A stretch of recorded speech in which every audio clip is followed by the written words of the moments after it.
সবুজ গালিচায় ফুটবলের উন্মাদনা আরও বাড়াতে এবং অখেলোয়াড় সুলভ আচরণ বন্ধে বড় পরিবর্তনের পথে হাঁটছে বিশ্ব ফুটবলের নিয়ন্ত্রক সংস্থা ফিফা। ওয়েলসে অনুষ্ঠিত ইন্টারন্যাশনাল ফুটবল অ্যাসোসিয়েশন বোর্ড বা আইএফবি এর ১৪০তম বার্ষিক সাধারণ সভায় পাশ হয়েছে একগুচ্ছ নতুন নিয়ম, যেখানে সবচেয়ে বেশি গুরুত্ব দেওয়া হয়েছে মাঠে খেলোয়াড়দের পারস্পরিক শ্রদ্ধাবোধের উপর।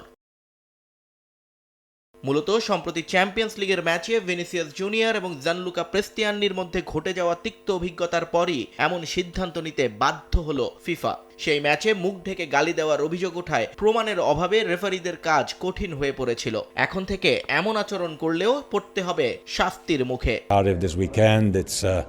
আমরা আইএফবি সভায় গেমের প্রতি সম্মান বজায় রাখার বিষয়ে বিশদ আলোচনা করেছি। খেলোয়াড় এবং কোচদের আচরণ এখানে অত্যন্ত গুরুত্বপূর্ণ। তারা বিশ্বের কোটি কোটি শিশুর কাছে আদর্শ। তাই বর্ণবাদ বা বৈষম্যের মতো ঘটনা রুখতে আমরা সিদ্ধান্ত নিয়েছি, এখন থেকে কোনো খেলোয়াড় প্রতিপক্ষের সাথে কথা বলার সময় মুখ ঢেকে রাখতে পারবেন না। শৃঙ্খলার পাশাপাশি গতিময় ফুটবল উপহার দিতে সময় অপচয়ের বিরুদ্ধেও যুদ্ধ ঘোষণা করেছে ফিফা। এখন থেকে বদলি খেলোয়াড়দের মাঠ ছাড়তে হবে সর্বোচ্চ 10 সেকেন্ডের মধ্যে। যদি কোনো ফুটবলার এই সময়ের মধ্যে মাঠ থেকে বের হতে ব্যর্থ হন, তবে তার পরিবর্তে নামতে যাওয়া খেলোয়াড়কে তাৎক্ষণিকভাবে মাঠে প্রবেশ করতে দেয়া হবে না। এছাড়া থ্রো ইন বা গোল কিকের সময়ও থাকবে নির্দিষ্ট কাউন্টডাউন।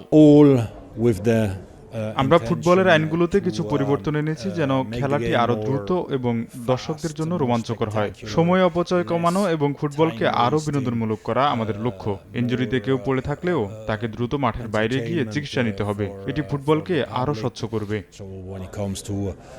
এখন থেকে ভিডিও অ্যাসিস্ট্যান্ট রেফারি বা ভিএআর এর পরিধিও বাড়ছে আরো। দ্বিতীয় হলুদ কার্ড অথবা সরাসরি লাল কার্ড দেওয়ার মতো কঠোর সিদ্ধান্ত ভিএআর এর মাধ্যমে সংশোধন করা যাবে। 2026 বিশ্বকাপ থেকেই বিশ্বজুড়ে সব টুর্নামেন্টে কার্যকর হবে ফুটবল ইতিহাসের এই আইনগুলো। নিয়ন মোহাইমিন, সময় সংবাদ।